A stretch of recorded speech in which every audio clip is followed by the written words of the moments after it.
Today I will be doing my presentation on Frank Sinatra.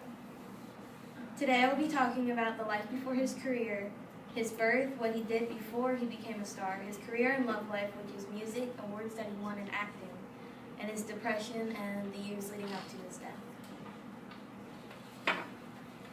Life before his career. Sinatra was born on December 12, 1915. He was born in his kitchen, and his mother thought that he was a stillborn. His grandmother had gotten him to start breathing after the doctor decided to tend to his mother. She got him to start breathing by running him under cold water and slapping his back to get him to start breathing. When he was also born, he had a lot of scarring on his face from the forceps that were used during his birth. The forceps scarring goes from his jawline and his neck to his ear. It goes from here to here on his face. So it developed him becoming to hate having pictures taken on his left side, and he also developed the name Scarface from all of his friends. And that's him as a baby and him as a teenager. What he did before he became a star, he worked for the New Jersey Observer unloading newspapers, and he had dreamed of becoming a journalist. After he started working there, he decided that journaling wasn't for him, and he went and appeared on an amateur TV show. He had also worked as a singing waiter, earning only $25 a week in the early 1900s. Well, that was a lot.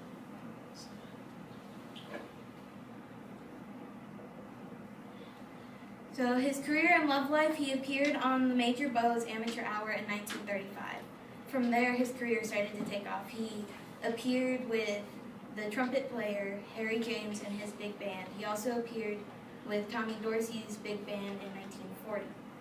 He acted in 58 films, and he won over 50 awards, including an Academy Award for his role From Here to Eternity in 1953, 11 Grammys, 3 stars on the Hollywood Walk of Fame, and the Presidential Medal of Freedom in 1955.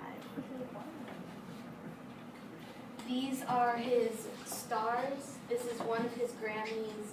He won an Oscar, and this was him with President Reagan talking about getting the Presidential Medal of Freedom. But how do you do stars? You can get more than one star if you're in a different category. Each star was something different. This one was for TV, this one was for music, and this one was for movies. So he also has a star on the Las Vegas Walk of Fame and one in front of his birthplace. His love life, he was married 4 times. He was married in order to Nancy Barbado, Ava Gardner, Mia Farrow, and Barbara Marx. Barbara Marx was his last wife. She died. She is still alive, and she was with him the day he died. Nancy Barbado and him had 3 children together. Ava Gardner was with him for the second shortest amount of time, and Mia Farrow was with him for the shortest because she was the youngest wife. He had also had 3 children, and they all pursued music and acting careers. His son had passed away last year.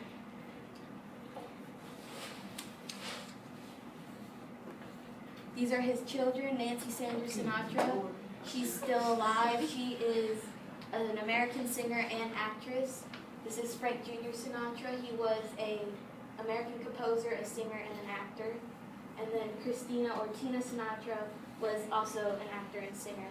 Frank Jr. Sinatra died from a heart attack last year on March 16, 2016 in Florida.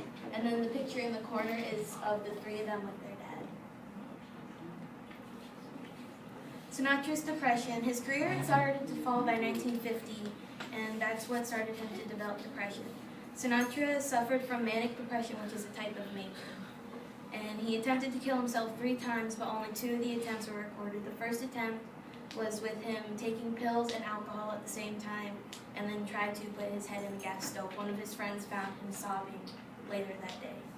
The second attempt was just 2 weeks after the first one, where he had walked into a room that Ava Gardner was in their apartment and tried to shoot himself in the head. He failed by her taking the gun away from him, and she fired it into the wall doing so. They don't know. They just know that there was a third one. It was never recorded that there was. It just says that there was.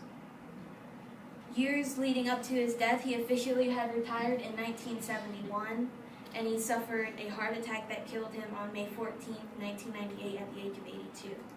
When he died, he had 400 mourners of friends that attended his funeral, and thousands of fans were outside of the funeral on May 20, 1998. He had also suffered very poor health in the final years of his life. He had suffered from another heart attack, he had pneumonia and bladder cancer, and other breathing and heart conditions. His funeral was very iconic because his family and friends put many different mementos in his coffin to take with him to the afterlife. He had a Zippo lighter, some cherry-flavored lifesavers, stuffed toys, a Camel cigarette, a bottle of Jack Daniel's whiskey, a Tootsie Roll, and some dog biscuits and some stuffed animals. The Best Is Yet to Come was recorded on his tombstone, and that was coincidentally the last song he ever performed before officially retiring. So, today I've talked to you about his birth, what he did as a star beforehand, his music and acting, his wife and his children, his depression and his death. Are there any questions? We will save questions for after lunch. You guys got